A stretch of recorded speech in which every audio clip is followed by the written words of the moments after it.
Good morning students. हम chapter पढ़ रहे थे हमारा केंद्र सरकार, ठीक है। इसमें हमने लोकसभा को लगभग कंप्लीट कर लिया, ठीक है। इसके बाद में हमने राज्यसभा शुरू कर दी थी। राज्यसभा में मैंने आपको ये 4 बिंदु तो बता दिए, 1 2 3 4, यानी कि अन्य नाम, सदस्य संख्या, योग्यताएं, कार्यकाल मैंने आपको बता दी। 2 मिनट में आपको फटाफट से रिवाइज कर देता हूँ, फिर आगे आपका कंटिन्यू हो जाएगा। देखिए, अन्य नाम मैंने आपको बताए थे। ये जो अन्य नाम है, जैसे इस सदन को बोलते हैं स्थायी सदन, उच्च सदन, वरिष्ठ नागरिकों का सदन, ठीक है। और इसको मैंने बताया आपको एक नाम और दूसरा सदन, ठीक है। दूसरा सदन, लोकसभा पहला होता है, ये दूसरा होता है। लोकसभा अस्थायी होता है, ये स्थायी होता है। लोकसभा निम्न होता है, ये उच्च होता है। लोकसभा लोकप्रिय सदन होता है, ये वरिष्ठ नागरिकों का सदन होता है, ठीक है।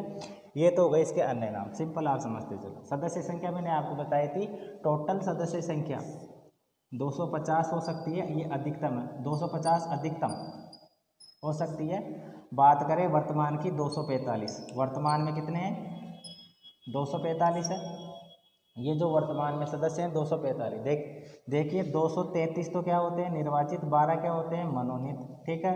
233 निर्वाचित है, 12 मनोनीत है। मनोनीत जो करेगा वो ये जो मनोनीत सदस्य है ये राष्ट्रपति के द्वारा किए जाते हैं, ठीक है।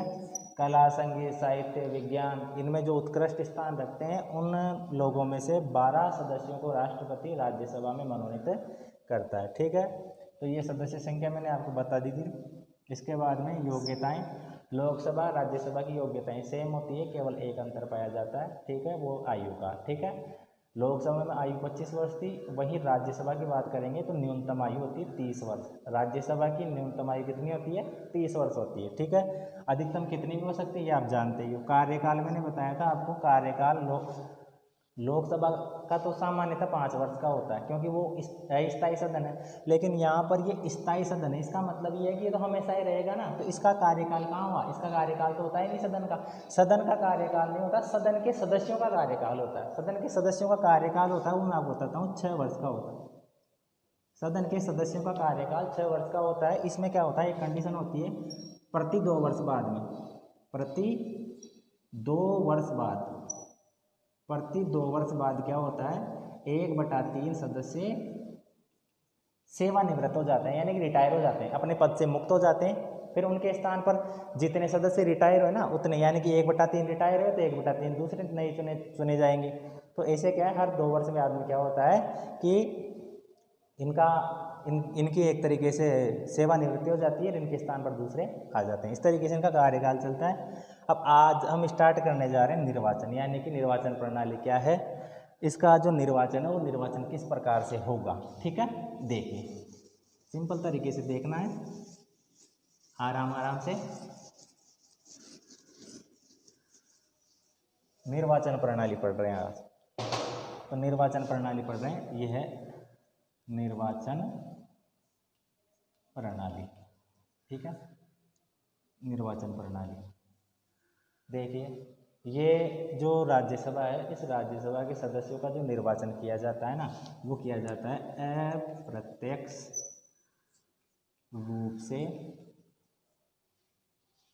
अप्रत्यक्ष रूप से एकल संक्रमणीय गुप्त मतदान प्रणाली से, ठीक है। ये प्रणाली काम में ली जाती है अप्रत्यक्ष रूप से। यहाँ पर ये जो शब्द है ना, इस पर विशेष आप गौर कीजिए, विशेष ध्यान दीजिए इस शब्द का।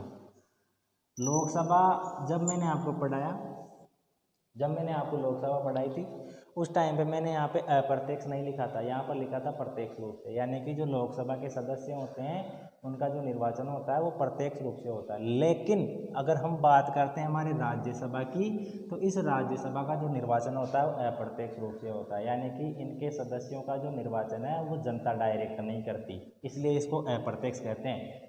लोकसभा के सदस्यों का तो डायरेक्ट हम निर्वाचन कर रहे थे, हम वोट दे रहे थे डायरेक्ट कैंडिडेट को, जो सदस्य था चुनाव में खड़ा हुआ था उसको डायरेक्ट जनता वोट कर रही थी। लेकिन यहाँ पर क्या होता है, जो राज्यसभा के सदस्य होते हैं उनको जनता डायरेक्ट वोट नहीं करती, ठीक है। तो आप कहोगे सर जनता वोट नहीं करती तो फिर वोट कौन करेगा।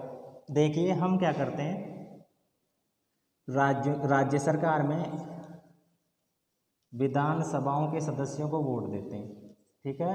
यानी कि विधानसभा के सदस्य कौन हो गए, विधायक हो गए, ठीक है। विधायकों को वोट देते हैं हम, ठीक है। और विधायकों को वोट देकर हम सरकार का निर्माण कर लेते हैं। तो ये जो विधायक है ना, ये जो राज्य सरकार होती है, राज्य सरकार में जो विधानसभाओं के जो सदस्य होते हैं विधायक, ये विधायक क्या करते हैं, राज्यसभा के सदस्यों का निर्वाचन करते हैं। इसलिए इसको बोलते हैं अप्रत्यक्ष रूप से निर्वाचन करना, ठीक है। एकल संक्रमणीय गुप्त प्रणाली होती है, ठीक है, जिसके माध्यम से अप्रत्यक्ष रूप से राज्यसभा का निर्वाचन कर लिया जाता है। तो सिंपल, यानी कि प्रत्यक्ष रूप से होगा तो लोकसभा का, अप्रत्यक्ष रूप से होगा तो राज्यसभा का, ठीक है। अब देखिए इसके बाद में दूसरी चीज,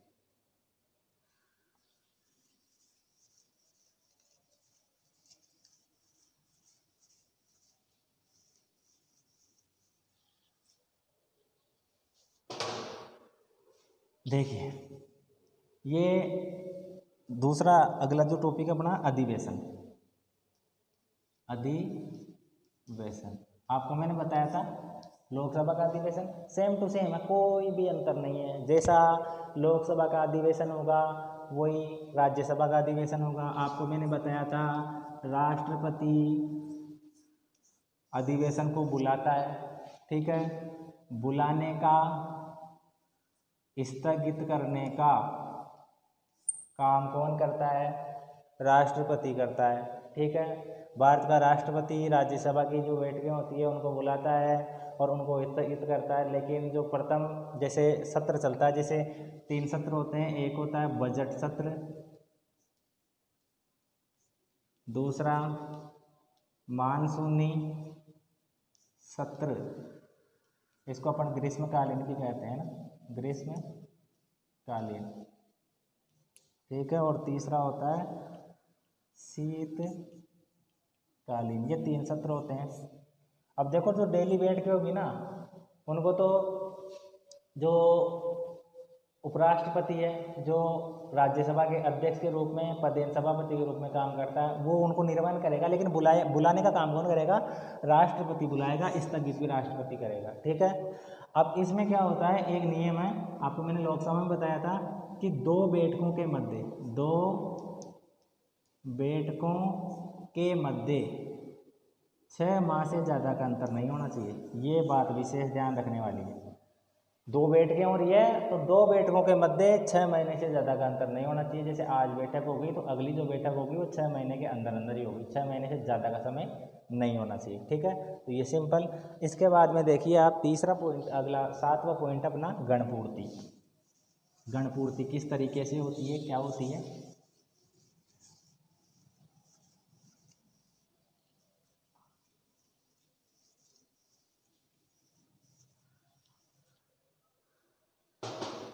देखिए गणपूर्ति देख रहे हैं हम,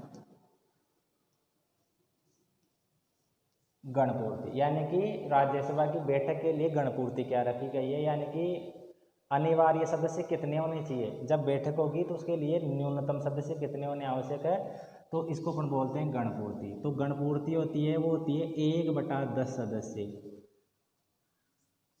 यानी कि राज्यसभा के जो टोटल सदस्य हैं उन टोटल सदस्यों का 1/10 सदस्य तो होना ही चाहिए। जैसे अभी वर्तमान की बात करें तो वर्तमान में 245 सदस्य हैं ना, ठीक है। तो 245 सदस्य हैं तो 245 इंटू 1/10 लगभग 25 सदस्य, 1/10 निकाला ना पढ़ने, लगभग 25 सदस्य तो होने आवश्यक है। अगर 25 सदस्य बैठक में शामिल नहीं है तो बैठक ही नहीं होगी, ठीक है। बैठक के लिए कितने सदस्यों की आवश्यकता है, 1/10 सदस्यों की। टोटल सदस्य वर्तमान में अभी की बात करें 245 है, इनका 1/10 निकाला, इसका मतलब क्या हो गया, 25 सदस्य तो कम से कम होने आवश्यक है। इसको बोलेंगे अपन गणपूर्ति, ठीक है। तो लोकसभा में भी ऐसी थी, क्योंकि वहाँ पर 1/10 ही था। तो वहाँ पर तो उसकी जो टोटल संख्या जैसे 545 थी वर्तमान में, उसके अनुसार निकाला, यहाँ पर 245 के अनुसार निकाला। ठीक है, अब इसके बाद में अगला पॉइंट है अपना पदाधिकारी।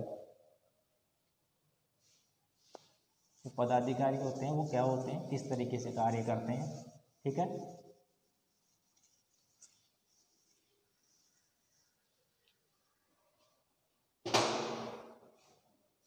पदाधिकारी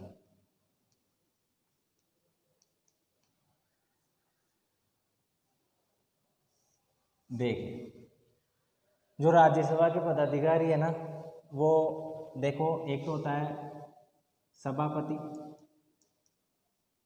और एक होता है उपसभापति। आप जानते हो सभापति नहीं होता है, इसलिए उपसभापति का भी हम गठन करते हैं। कभी कभी जब इनकी अनुपस्थिति होती है तो उस कार्य को कौन करे, इसके लिए एक उपसभापति बनाया जाता है। ठीक है, सभापति कौन होगा, भारत के उपराष्ट्रपति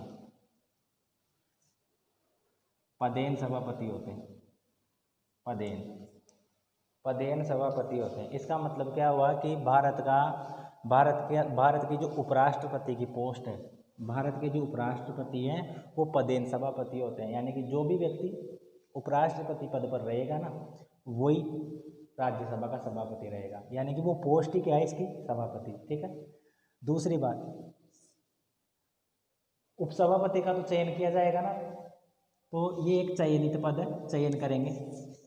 अब चयन कौन करेंगे, तो राज्यसभा के सदस्य ही करेंगे ना, राज्यसभा के सदस्य अपने में से एक सदस्य को 6 वर्ष के लिए क्या करेंगे, उपसभापति के रूप में इसका चयन कर लेंगे। 6 वर्ष के लिए राज्यसभा के सदस्य मिलकर एक सदस्य को चयनित कर लेंगे, किस रूप में, उपसभापति के रूप में। ठीक है, अब देखो ये जो सभापति है और ये जो उपसभापति है, ये सारे जो राज्यसभा के जो जितने भी जो बैठकें वगैरह होती है, उन सब की जो कार्यवाही है उनका संचालन करते हैं। ठीक है, अब देखो बात करें वर्तमान में, तो वर्तमान में जो सभापति है, वर्तमान में सभापति और वर्तमान में उपसभापति। तो वर्तमान में सभापति भारत के उपराष्ट्रपति कौन है। ठीक है, थोड़ा इमेज करके देखिए, दिमाग में लाइए कि उपराष्ट्रपति कौन है भी। ठीक है, नहीं है यार, देखिए मैं बता देता हूँ। भारत के उपराष्ट्रपति अभी वेंकैया नायडू। वेंकैया नायडू भारत के क्या है, उपराष्ट्रपति है। तो भारत के उपराष्ट्रपति, इसका मतलब क्या हुआ, राज्यसभा के क्या है, ये सभापति भी है। राज्यसभा के क्या है, सभापति। लोकसभा का सभापति तो बनाया जाता था, चयनित किया जाता था, लेकिन यहाँ पर तो ये पोस्ट ही हमेशा के लिए सभापति होती। इसका मतलब ये है कि भारत के उपराष्ट्रपति वेंकैया नायडू वर्तमान में, और यही इसके क्या भी, राज्यसभा के सभापति। उपराष्ट्रपति का चयन, ये उपसभापति का चयन किया गया, तो उपसभापति का जो चयन है वो अब कुल सदस्यों में से किया गया। तो वो जो नाम है वो भी देख लीजिए आप, हरिवंश नारायण सिंह। ठीक है, हरिवंश नारायण सिंह वर्तमान में भारत में जो राज्यसभा है, राज्यसभा के उपसभापति के रूप में कार्य कर रहे हैं। ठीक है, 2 नाम आपको याद रखने, वेंकैया नायडू सभापति, हरिवंश नारायण सिंह राज्यसभा के उपसभापति। ठीक है, तो ये कुछ बिंदु थे जिनके बारे में मैंने आपसे चर्चा की। ठीक है, आप इनको दोबारा से देखिए, अच्छे से इनको तैयार कीजिए। सिंपल से आप ढंग से इनको देखते जाइए, ढंग से इनको समझते जाइए। ठीक है, सिंपल है, आपको ज़्यादा इसमें दबाव लेने की ज़रूरत नहीं है, शांति से इनको देखिए, आपको एक एक चीज़ समझ में आएगी। Okay, thank you.